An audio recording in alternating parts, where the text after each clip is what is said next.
Hello, Sun City residents. Here to give you a little report on the Sun City Fire District Board meeting that happened about a couple hours ago, ended about a half hour ago. First of all, there was some administrative business to take care of. They needed to elect a new chairperson, and Tim Wilmus was elected to remain as chair of the board. They also swore in a new member for the board. There were 3 positions that expired. They were held by Stephen Arnold, David Vanderhalt, and Phil LaBarbera. Phil LaBarbera and David Vanderhalt ran for re-election, but the third spot had no candidate. So the board was able to appoint a person, and they appointed Chuck Vickers, who is the vice mayor of Youngtown. So he was sworn in today. And before the main event of this meeting, which was the discussion of the ESCI merger study with Arizona Fire and Medical Authority, they took care of a number of items of business.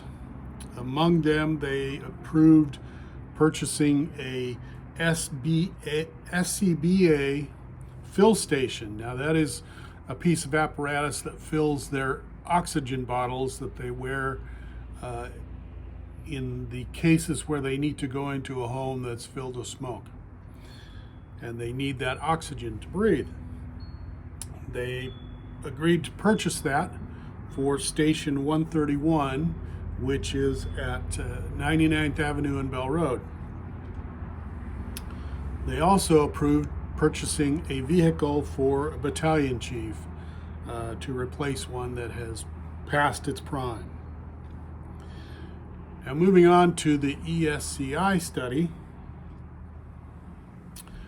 as you remember, the ESCI officials rated it on a scale of 1 to 10, 1 being the low end, 10 being the high end, to merge with AFMA. ESCI rated it a 3.5. And what they did today is they set aside an hour for discussion.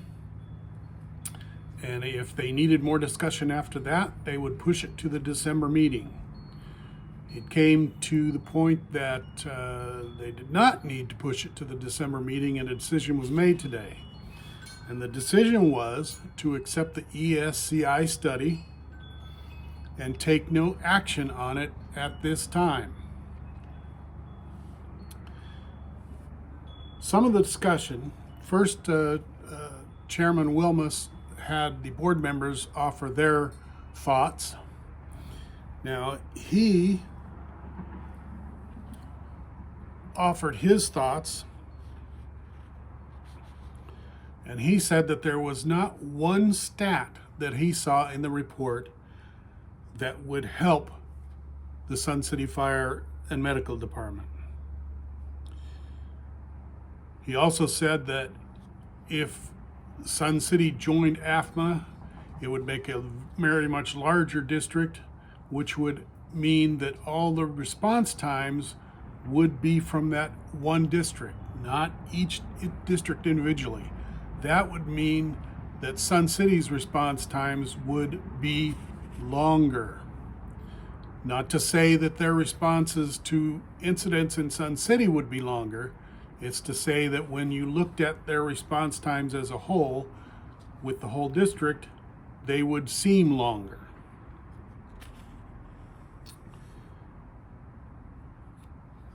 He also said that if they were to combine in any joint authority or anything other than creating a whole new district, if AFMA decided that Sun City firefighters or personnel needed a raise, that money would not come from the combined district as a whole. It would have to come from the Sun City district only. And Mr. Wilmus's comment was, if they had the money to give those raises now, they would. And there would be also some additional administrative costs that Sun City would have to provide, but AFMA would not provide those figures. So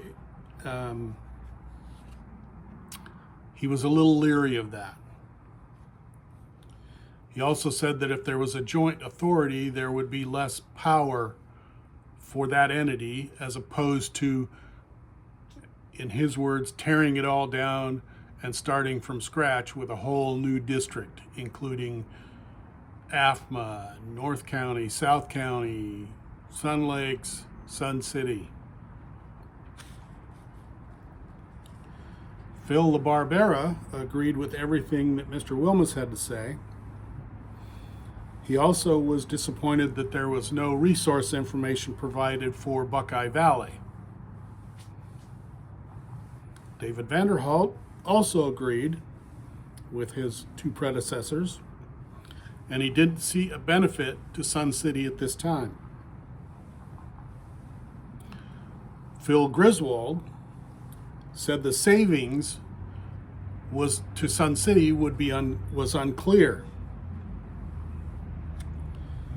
And he also said that the Sun City vehicles were in better condition than AFMA's. And he also said that it was also unclear about AFMA's finances and the effect that any kind of joining would have on the tax structure. Chuck Vickers, who just joined the board today, spoke basically as someone from the public, and he said his vision of this joining was all from the public side up to today, and he said that from the public's viewpoint, he saw no benefit. Chief Rob Schmidt said that he was not in a position to judge the study. It was just his responsibility to carry out the board's wishes. However, he did say that AFMA has essentially become a rural fire department because of the Sun Lakes, Tonopah, Whitman, Buckeye Valley to some extent. He also said, as did Phil Griswold, that he was disappointed that the Sun City rank and file was not in attendance at the meeting to provide their perspective, nor was their union representative. Two residents spoke, and their comments were that the more financially stable of all of the districts, if there was a combination, would be carrying everybody else. And that most stable district financially is Sun City. So Sun City would be carrying the load, the majority of the load. Also, it was said that consolidation would be good if there were some benefits to be derived from it, and that the bottom line was service to the community. And if there was no clear advantages, then there should not be any kind of a combination. Both Phil LaBarbera and Phil Griswold said that they felt this process, which has taken 2 years to finally come to fruition, mostly from a situation of not getting as much information from AFNA as they would have liked, plus after this process started, AFMA took in Buckeye Valley, which changed the whole picture, and the study had to start over. But this 2-year process, according to Phil Griswold and Phil LaBarbera,